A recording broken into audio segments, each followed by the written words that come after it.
সামনে এবং সামনের মানে সিকিউরিটি ইস্যুতে সামনে আপনার প্রতিক্রিয়াটা? বিসমিল্লাহির রহমানির রহিম।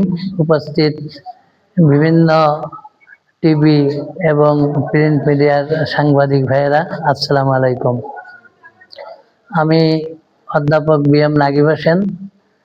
আগামী জাতীয় ত্রয়োদশ সংসদ নির্বাচনে নড়াইল 1 আসন থেকে স্বতন্ত্র প্রার্থী হিসেবে কলস প্রতীক নিয়ে প্রতিদ্বন্দ্বিতা করছি। কিন্তু এই নির্বাচনের প্রাককালে এবং তারও আগে থেকে আমি বিভিন্ন সভা সমাবেশ, পথসভা, ঘরোয়া বৈঠকে আমি বলেছি যে আমার নামে বাংলাদেশের কোথাও একটি জিডি নেই এবং আমার কোনো শত্রু নেই। কিন্তু এই নির্বাচনে আসা উপলক্ষে বা আমি নির্বাচন করব এইটা জানার পর থেকে বিভিন্ন ভাবে আমার উপরে থ্রেট আসছিল এবং বিভিন্নভাবে আমাকে হুমকি, এবং হুমকিটা এমনই যে আমাকে চিরদিনের মতো শেষ করে দিয়ে আর কি। তা সেই রকম একটা আশঙ্কা থেকেও আমি নির্বাচন থেকে সরে যাই নাই। এগুলো 16ই ডিসেম্বরে আমাদের নড়াইল প্রেস ক্লাবের ভাইস প্রেসিডেন্ট উনি উপস্থিত ছিলেন। ওই আমি কালিয়ার ওখানেও আমি স্পষ্ট বলেছিলাম যে আমি কার দ্বারা কিভাবে বা আমি হত্যার শিকার হইতে পারি, আমি এগুলো বলেছিলাম। এবং আমি এটাও বলেছিলাম যে এইসব ব্যাপার আমি আইন শৃঙ্খলা বাহিনী সহ সামরিক বাহিনীকে আমি জ্ঞাত করা আছে এবং আমার বলা আছে। তারই ধারাবাহিকতায় আমার আশঙ্কা যে একেবারেই অমূলক ছিল না, সেটা গতকালকার একটা ঘটনার প্রেক্ষিতে, এটা কোনো বিচ্ছিন্ন ঘটনা নয়। ইতিমধ্যে আমি ঢাকা থেকে 2 একবার আসার পথে আমার কালনাঘাটে আমাকে অ্যাটাক করতে পারে, আমাকে মেরে ফেলতে পারে, এই আশঙ্কা থেকে আমি ভাঙ্গা থেকে ঢাকা ফিরে গেছি। তা সেই জন্য গতকালকের যে ঘটনা, এটা একটা পূর্ব পরিকল্পিত ঘটনা। কারণ তারা আমি প্রতিদিন আমি বাড়িতে থাকলে আমার 8 থেকে 10 জন 15 জন লোক আমার সাথে থাকে, কিন্তু গতকাল সবাই অনেক কাজ করছে, কষ্ট করছে বিধায় মাত্র আমার 2 জন নিয়ে আমি ঘরে ছিলাম, পুরুষ 2 জন, মহিলা ছিল আলাদা। পরবর্তীকালে দেখা গেল হয়তো আনুমানিক 2টার দিকে আমার বোনের ছেলে মঞ্জুর মাহবুব, বরডিয়া বাড়ি, বললো যে মামা এরকম আপনাকে ডাকছে। কে ডাকছে? তাহলে ডিবির লোক আসছে, ডাকছে। আমি বললাম যে এত রাত্রে ডিবির লোকের সাথে কি কোনো আমার থানার পুলিশের গাড়ি আছে? তা বললো যে নাই। তা বললো যে না, তাহলে আমি ওনাদের সাথে দেখা করব না, ওনাদেরকে বলো সকালে আসতে, আর অথবা যদি ওনারা এখন দেখা করতে চায় তাহলে আমাদের থানায় যাবে, থানার স্টাফদেরকে আমি দেখবো, তারপরে আমি ওনাদের সাথে দরজা খুলে কথা বলবো। তো এইভাবে ওদের সাথে বারবার বাকবিতণ্ডা হয়, বারবারই করে। এবং তারা শুধু যে আমার গেটের সামনে ছিল এমন না, আমার পাশে আমার মামা, এই যে সোনালী ব্যাংকের ম্যানেজার সাবেক মোহাম্মদ ইসাবুল হক, ওনার বাড়িতেও 2-3-4 জন যায়। আর আমাদের যে রাস্তা থেকে আসছে বাম পাশে যে বড় বাউন্ডারি বাড়ি, ওইটা আমাদের পুরাতন বাড়ি, ওই বাড়ির গেটেও আমার এক ভাই ছিল, সেখানেও তারা 3-4 জন ছিল। তাতে আমি গেস করতে পারি যে টোটাল তারা 10 থেকে 12 জনের একটা সংঘবদ্ধ চক্র। এবং আমি তাদেরকে দেখি নাই, এই কারণেই আমি বাইরে যাইনি। আমি এই আমাদের এই ডাইনিং রুমে আমি যেহেতু দেখলাম যে ওরা ওয়াল টপকানোর চেষ্টা করছে, তখন ভাবলাম যে হয়তো আমাকে কিল করতে পারে, গুলি করতে পারে। আমি যার জন্য আমি ওখানে একটা দেখে, ভালো জায়গা দেখে আমি ওখানে চেয়ারে বসেছিলাম। কিন্তু যে কথাবার্তা গুলো হচ্ছিল, বিভিন্নভাবে আমার নাম ধরে আমার মা বাপ তুলে গালাগালি করা, এবং নির্বাচন কিভাবে করিস এটা আমরা দেখব, এবং তোকে আজকেই শেষ করে দেবো, তোর আজকেই শেষ দিন, তোকে কে বাসায় দেখি। এই তবে আমি যারা 2 জন আমার ঘরে ছিল তারা যা দেখেছে, এবং আশেপাশের লোকজন ইতিমধ্যে অনেকে জড়ো হয়েছিল, তাদের পরে তারা চলে যাওয়ার পরে তাদের যে ভাষ্য, প্রত্যেকের কাছে তারা সশস্ত্র অবস্থায় ছিল, তাদের কাছে অস্ত্র ছিল এবং তারা অনেকে অস্ত্র প্রদর্শনও করেছে। এবং তা মূলত আমি নিশ্চিন্তে বলতে পারি আমার যে থ্রেট বা আমি যে থ্রেটের আশঙ্কা করে এবং আমার যে বর্তমান জেলা প্রশাসক এবং রিটার্নিং কর্মকর্তা, ওনাকেও আমি পরবর্তী যে প্রতীক যেদিন দিবেন সেদিনকে আমি একটা আবেদন করেছিলাম যে আমার জীবনের নিরাপত্তা বিঘ্নিত হতে পারে বিধায় আমি এই প্রতীক অনুষ্ঠানে উপস্থিত থাকতে পারবো না, আমি আমার প্রতিনিধি নিয়োগ দিলাম। এগুলো মোটামুটি আর্মিরা জানে, পুলিশ জানে, প্রশাসনও জানে এবং সর্বোপরি আমি প্রধান নির্বাচন কমিশনারের কাছেও আমি একটা সার্বিক আমাদের নড়াইলের চিত্র আমি তুলে ধরেছি এবং সেগুলো সেই সমস্ত প্রধান নির্বাচন কমিশনার আমার ওইটাকে আবার ফরওয়ার্ড করে সংশ্লিষ্ট জায়গায় উনি প্রেরণ করেছেন বলে আমি এটা জানতে পেরেছি। তা এরকম একটা অবস্থা হলে যদি আমরা চাই নির্বাচনটা প্রতিদ্বন্দ্বিতাপূর্ণ হোক, নির্বাচনে সবার অংশগ্রহণ থাকুক, আমরা যে 8 জন প্রার্থী আছি, আমার যেটা মন মানসিকতা বা আমি যেটা চাই, আমি চাই জনগণ উৎসবমুখর পরিবেশে ভোট দিতে যাবে।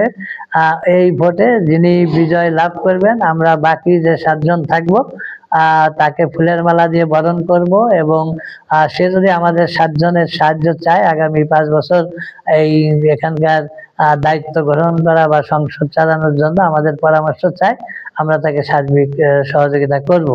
কিন্তু এই ঘটনা কারা ঘটাতে পারে? এই ঘটনা আপনার পূর্বের কিছু ঘটনা জানেন যে আমরা 8 জন প্রার্থী একই মঞ্চে ছিলাম, তার ভিতরে আমাদের কর্নেল সাজ্জাদ সাহেবও অ্যাসল্ট হয়েছেন, তার গাড়ি ঘরে হামলা হয়েছে।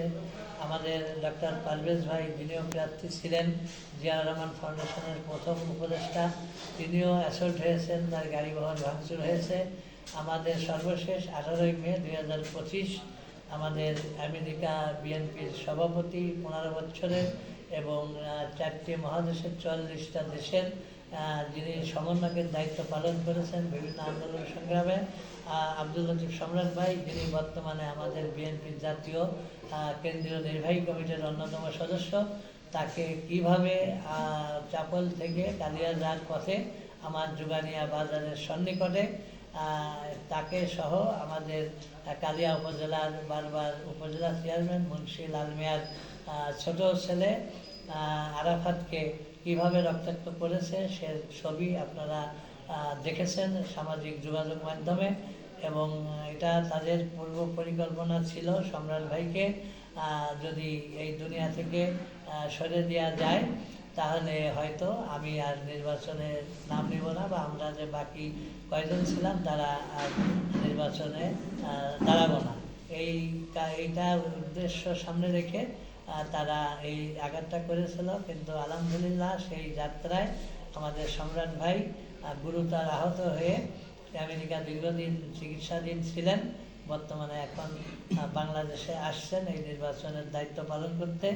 এবং আরাফাত সেই তার দেহের বিভিন্ন স্থানে আঘাতের চিহ্ন আছে এবং এই ঘটনাটা আমাদের তৎকালীন ভারপ্রাপ্ত চেয়ারম্যান তারুণ্যের অহংকার জনাব তারেক রহমান অবগত ছিলেন এবং তিনি আরাফাতের সাথে আমেরিকা লন্ডন থেকে 2 মিনিট 57 সেকেন্ড তার কুশলাদি তার ঘটনা সমস্ত কিছু জানার চেষ্টা করেছেন। এবং আমাদের যিনি বর্তমানে চেয়ারম্যান মহোদয়ের পিএস নিযুক্ত হয়েছে সাত্তার ভাইকেও আরাফাতের দেখভালের দায়িত্ব দিয়েছিলেন। তা আমরা এই যে বিভিন্ন ধরনের পূর্বের যে ইতিহাস বা পূর্বের যে ঘটনা প্রবাহ এটা থেকে আমরা গেস করতে পারি যে কিভাবে এই ঘটনাগুলো ঘটে।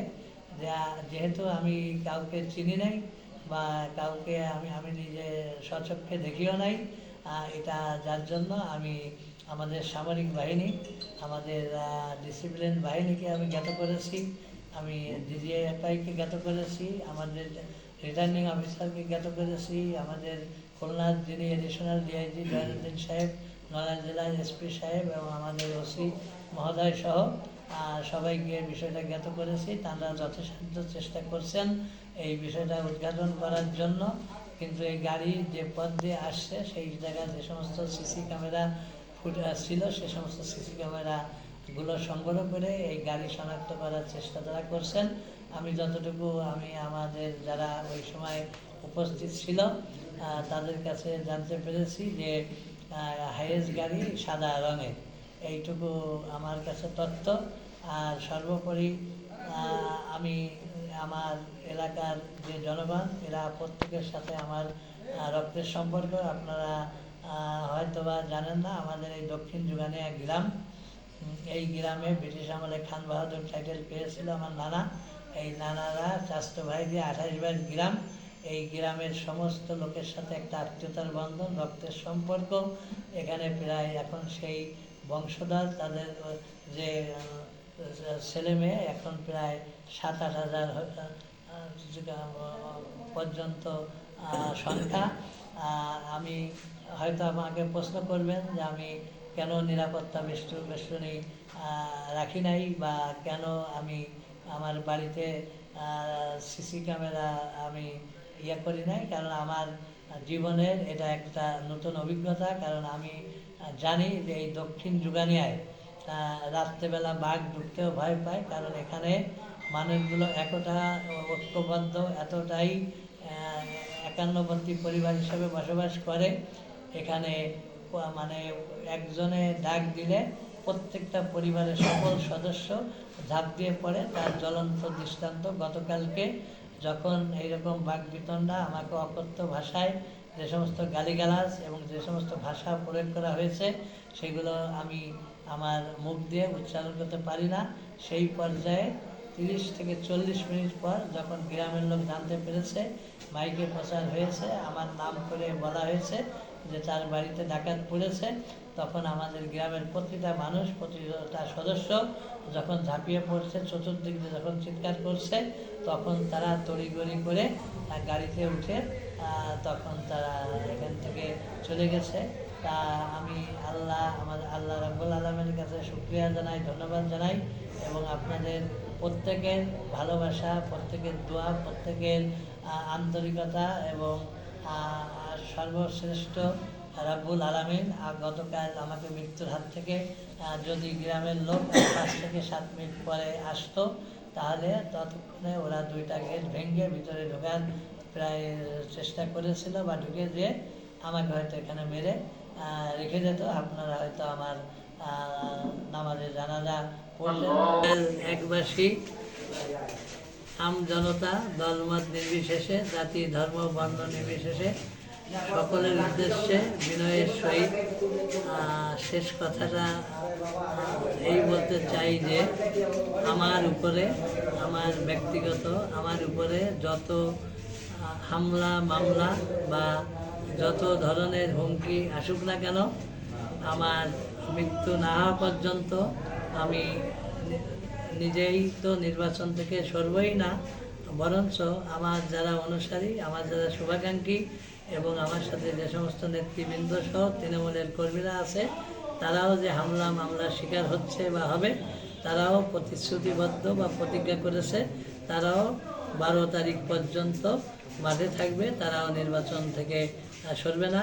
তা আপনারা নড়াইলবাসী, আপনারা ভয় করবেন না, উপরে আল্লাহ, আমরা সবাই, আমি ব্যক্তিগতভাবে আপনাদের পাশে আছি। আমি কোনোভাবেই মাঠ ছাড়ছি না, মাঠে ছিলাম, মাঠে আছি এবং ইনশাআল্লাহ মাঠে থাকবো। ধন্যবাদ। রহমানির রহিম। আমি খন্দকার মঞ্জুর মাহবুব বনি, বটদিয়া বাড়ি, বিএম নাকিব হোসেন আমার হয়। আমি ওনার ভাগ্নে, স্বতন্ত্র প্রার্থী, কলস প্রতীক, নড়াইল 1।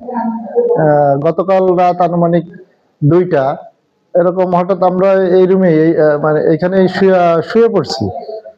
হঠাৎ শুনি যে বাইরে কেমন একটা সাউন্ড, নাগিব নাগিব নাগিব বলে, কখনো নাগিব কখনো নাগিব ভাই এভাবে ডাকতেছে। কিছুক্ষণ অপেক্ষা করার পর আমার সাথে আরেকটা ছেলে ছিল মফিজ নামে, ও বলতেছে না মামা খোলার দরকার নেই। আমি বললাম না খুলি দেখি কারা। পরে খুললাম। এর আগে অবশ্য একটা বেশ কিছু আগে ওই দিকে একটু দূরে মাঠের ওই দিক বা ওই প্রান্তে একটা গুলির আওয়াজ পাইছি, মানে আওয়াজটা জোরে, খুব সময় গুলিরই আওয়াজ, কারণ এদের কাছে মেশিন ছিল, সবার কাছেই অস্ত্র, বেশিরভাগের কাছে অস্ত্র ছিল। এরপরে গেট আমি খুলে গেছি, সামনে যাওয়ার পর বলতেছে যে নাগিব কই, বা নাগিব সাহেব কই, না বা নাগিব কই, সামনে আনা। আমি বলছি আপনার কারা, এত রাত্রে কারা? তা বলতেছে আমরা যারাই হই নাগিবকে হাজির করো। কি কারণে ওনাকে হাজির করবো বলেন, আমরা পরিচয় দেন। প্রশাসনের লোক? প্রশাসন হতে পারি, না হতে পারি, এরকম বলতেছে, মানে তাল বাহানা। ওদের কথাবার্তা খুব অসংলগ্ন। এই অবস্থায় তালবাহানা চলতেছে, ওরা হাজির। আমি বললাম তো আপনার সকালে আসেন, বা আরো সকালে আসেননি কেন? বলতেছে না আমাদের এখনই প্রয়োজন। পরে আমি, ওরা যখন কথাই আসতেছে না, আমি ভিতরে চলে আসছি। ভিতরে এসে মামার সাথে আলাপ করলাম। মামা বললো কি অবস্থা? মামা তো ঘুমাইছিল, ঘুমাইতে ডাকি উঠালাম, উঠানোর পর বললো কি অবস্থা? আমি বললাম ওটা তো বিএম নাকি বসে। ওনাকে উঠালাম, উঠানোর পর উনি বললো কি অবস্থা? আমি বললাম ওদের তো অস্ত্র আছে, আর এই ব্যাপার। তাহলে বললো তো তাহলে কি করা যাবে? আমি বললাম কি করা যাবে? মামাকে বাসার ভিতর যে কোনো এক জায়গায় একটা সেফের জায়গা চেষ্টা করে বের করে সেখানে রাখছি। এরপরে ওরা বাড়িতে আবার ওই চিল্লাচ্ছে, তখন মফিজ আরেকজন আছে, ওরে পাঠাইছি। ওরে পাঠালে ওর সাথে ওরকম তর্কাতর্কি করছে। এর মধ্যে আর কি গ্রামের লোকজনের সাথে যোগাযোগ করার চেষ্টা করতেছি। পাশের মামার মামাতো ভাইরা আছে, মামার যে ভাইগুলো আছে ওদের সাথে যোগাযোগ করা, কল্লোল, রানা, হিটু, কিন্তু প্রত্যেকের বাড়ির সামনে ওরা অবস্থান করে আছে। রানাদের বাসার গেটের সামনে 2-3 জন রয়েছে। তার 7-8 জনের বেশি ছাড়া কম না।